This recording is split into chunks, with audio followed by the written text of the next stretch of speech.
आज Gujarat high court में मोदी जी के डिग्री वाले मामले की सुनवाई है। मोदी जी ने नोटबंदी करी। लोगों का मानना है कि 8 लाख करोड़ रुपए का घोटाला है और साथ में लोगों का ये भी मानना है कि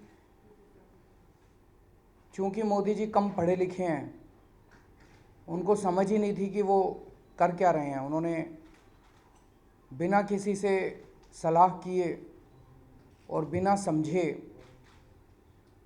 इतना बड़ा कदम उठा लिया जिससे पूरे देश की अर्थव्यवस्था चरमरा गई है। लोगों के व्यापार बंद हो रहे हैं, धंधे बंद हो रहे हैं और अभी भी अपनी जिद पे अड़े हुए हैं, इसको वापस नहीं लेना चाहते। वो समझ ही नहीं पा रहे कि इसके कितने बड़े दुष्परिणाम हो सकते हैं।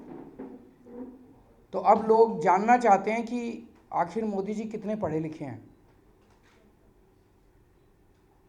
अपने भाषणों में वो कहते रहे हैं कि मैं स्कूल के बाद कॉलेज नहीं गया, लेकिन फिर उन्होंने दिखाया कि मैंने कॉरेस्पॉन्डेंस से डिग्री करी थी, लेकिन बाद में निकल के आ रहा है कि उनकी डिग्री फर्जी है।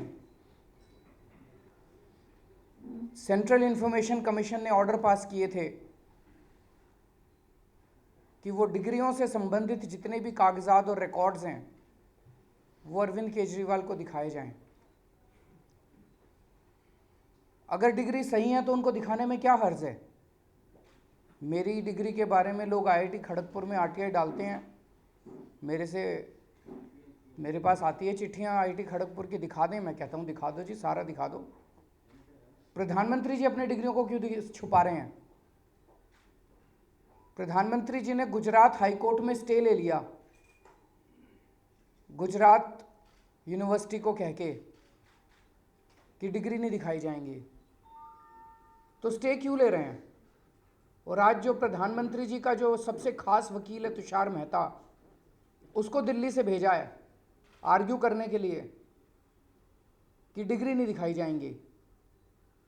तो इससे मन में शक पैदा होता है कि वाकई प्रधानमंत्री जी की डिग्रियां फर्जी हैं। हम पहले भी कह रहे थे और अब ये शक और पुख्ता होता जा रहा है कि प्रधानमंत्री जी की डिग्रियां फर्जी हैं।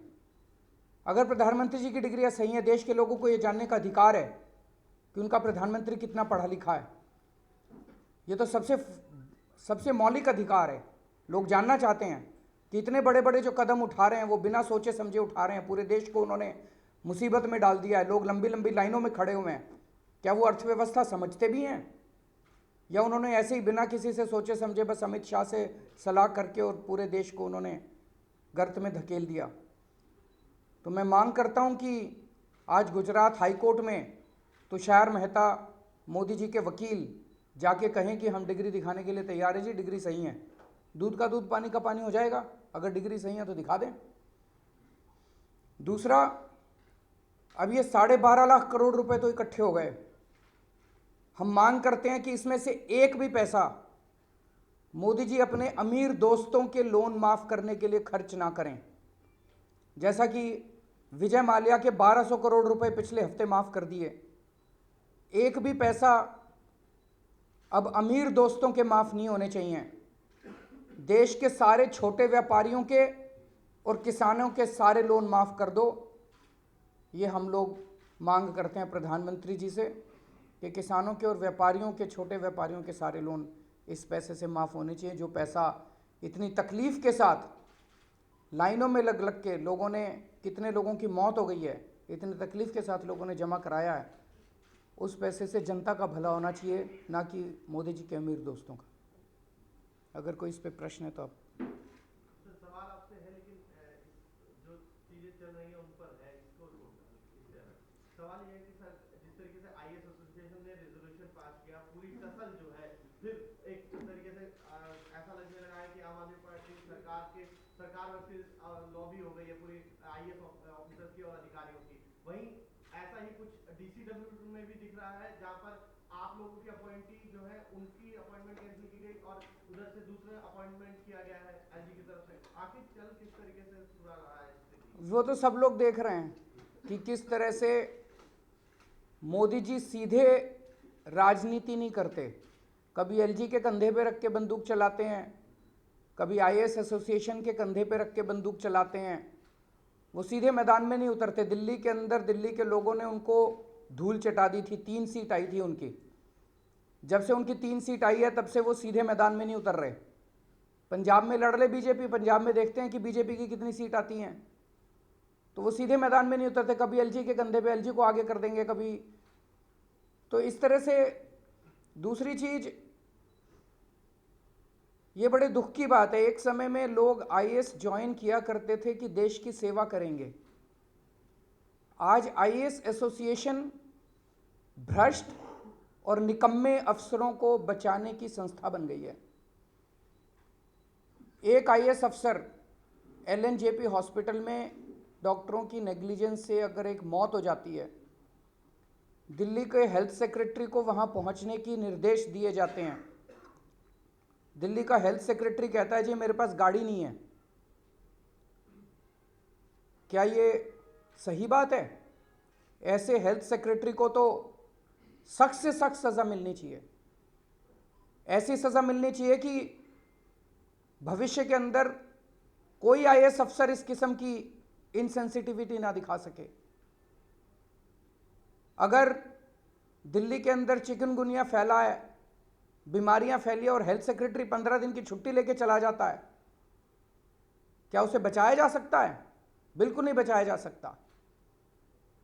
तो ऐसे निकम्मे, भ्रष्ट और इनसेंसिटिव आईएएस अफसरों को बचाने के लिए अगर आईएएस एसोसिएशन काम कर रही है तो वो पूरी आईएएस सर्विस के ऊपर धब्बा लगा रही है आईएएस एसोसिएशन।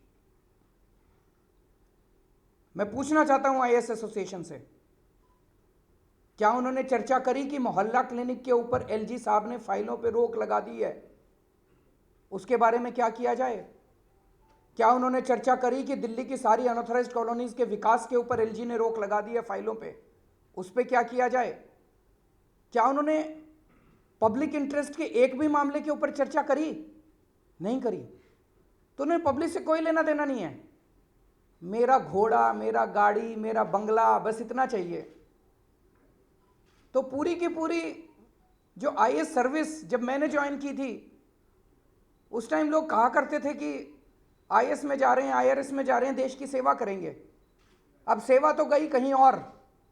अब तो यह है कि जो भ्रष्टाचार करे उसके खिलाफ एक्शन होगा तो सारी आईएएस एसोसिएशन खड़ी हो जाती है।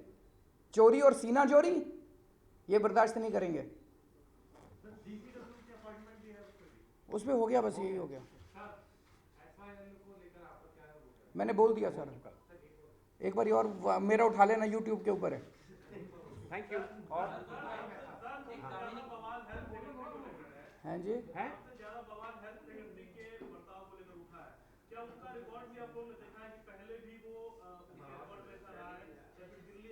नहीं, कई सारे ऑफिसर्स का है। ऑफिसर्स को प्रोवोक किया जा रहा है। एंटी करप्शन ब्रांच कल हमारे पास आ जाएगी, ये सारे सीधे हो जाएंगे। मुझे पता है कौन कौन पैसा खा रहे हैं। एंटी करप्शन ब्रांच आज हमारे पास नहीं है। इनको सीबीआई का डर दिखाया जा रहा है, एंटी करप्शन ब्रांच का डर दिखाया जा रहा है, पुलिस का डर दिखाया जा रहा है और कहा जा रहा है केजरीवाल के खिलाफ बगावत करो। ब्यूरोक्रेसी को और एलजी को मोहरा बना के नरेंद्र मोदी जी दिल्ली की आम आदमी पार्टी सरकार से बदला ले रहे हैं और कुछ नहीं है। आईएएस अफसरों की हिम्मत है किसी देश की आप ये बताओ कि पूरे देश के अंदर आईएएस अफसरों से कितनी बदतमीजी की जाती है? हमने तो आज तक कभी किसी से बदतमीजी नहीं की। हमने क्या कहा था? उस आईएएस अफसर को कहा था 9 बजे कि भाई एलएनजेपी अस्पताल पहुंचो, एक आदमी की मौत हो गई, और आईएएस अफसरों की एसोसिएशन ने मीटिंग बुला ली कि हमको 9 बजे बुलाते हैं। तो 9 बजे क्या 24 घंटे बुलाएंगे? अगर कोई रात को 2 बजे भी बुलाएंगे? इतना ही तो कहा था और कुछ किया था। दूसरे कर्नाटका के अंदर इधर उधर कितनी खबरें आती हैं, आईएएस अफसरों के साथ बदतमीजी की जाती है। कभी आईएएस एसोसिएशन ने मीटिंग करी? नहीं करी। तो आईएएस अफसरों से मीटिंग कराई जा रही है, धमकी दे के कराई जा रही है। एलजी साहब करा रहे हैं, पीएमओ के कहने पे करा रहे हैं कि मीटिंग करो, केजरीवाल को गालियां दो, नहीं तो तुम्हारे खिलाफ सीबीआई लगा देंगे, तुम्हारे खिलाफ एंटी करप्शन ब्रांच लगा देंगे। हमारे पास पावर ही नहीं है जी। सुप्रीम कोर्ट कल पावर दे देगा, देखो ये ठीक हो जाएंगे, लाइन पे आ जाएंगे सारे आईएएस अफसर। Thank you.